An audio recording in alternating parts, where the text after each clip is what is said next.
It might just be the most important thing we have.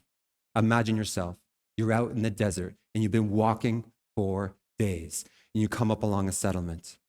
They let you in, they give you water, they give you shelter. You lay down to rest and you quickly fall into a dream. The dream is fractured like shards of glass, but you remember waking up. You wander out into the open camp. It's nighttime. To the west, the sky has a slight light gradient of color that gets darker and darker the further away you look. Once there, you take note of the stars.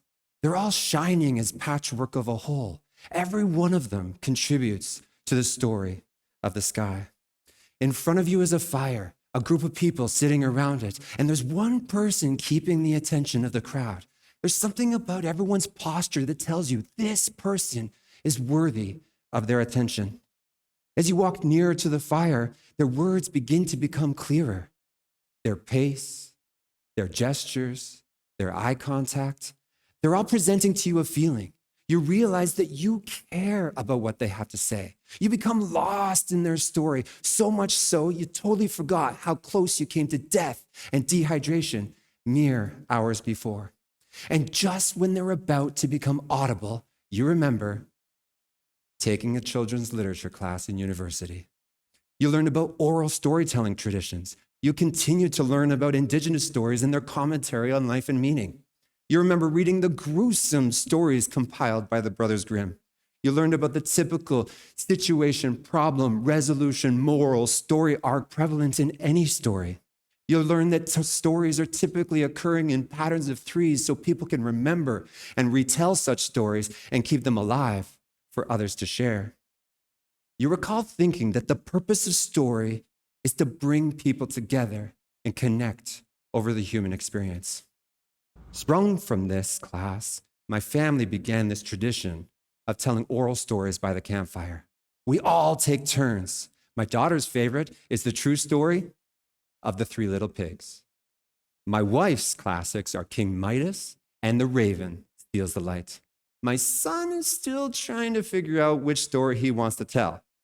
For me, my go-to is the reversion take on the myth of Atlas I modified from a Jeanette Winterson story called Wait.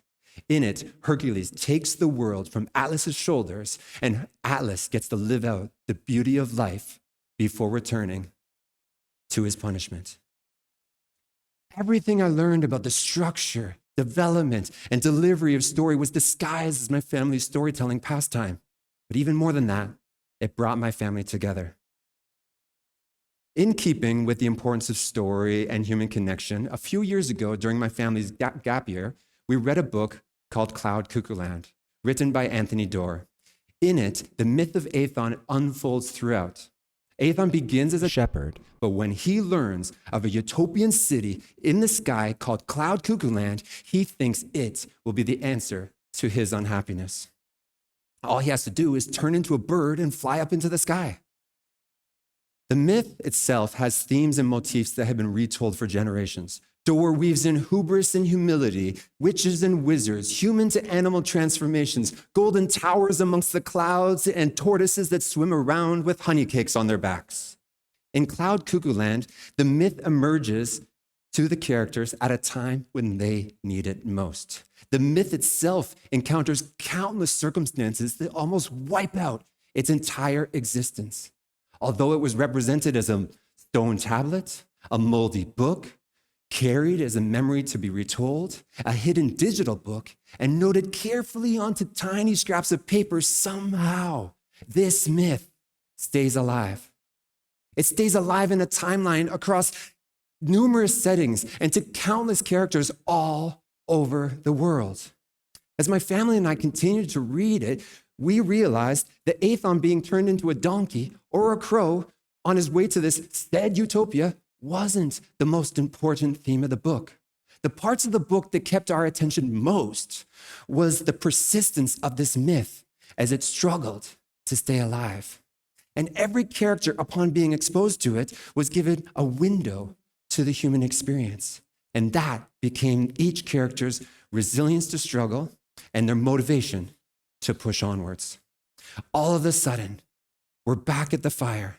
You lean in closer, And you hear them say, all that we are is story, and story is all we are. From the time we are born to the moment we continue on our spirit journey, we are involved in the creation of the story of our time here. Richard Wagamese, an Ojibwe author, he strung those words together so beautifully. He argues that while here, we can control our story. We can control it.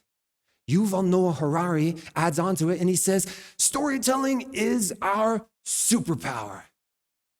So, why is story so important? It's not the gruesome plot twists or structure of oral storytelling traditions. It's not the myth of Athon who longs to go back to his quiet life as a shepherd. And it's not this story I've woven for you today.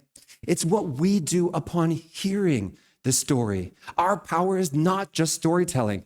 When we weave these stories into our own lives and write our own myths, we become our best selves.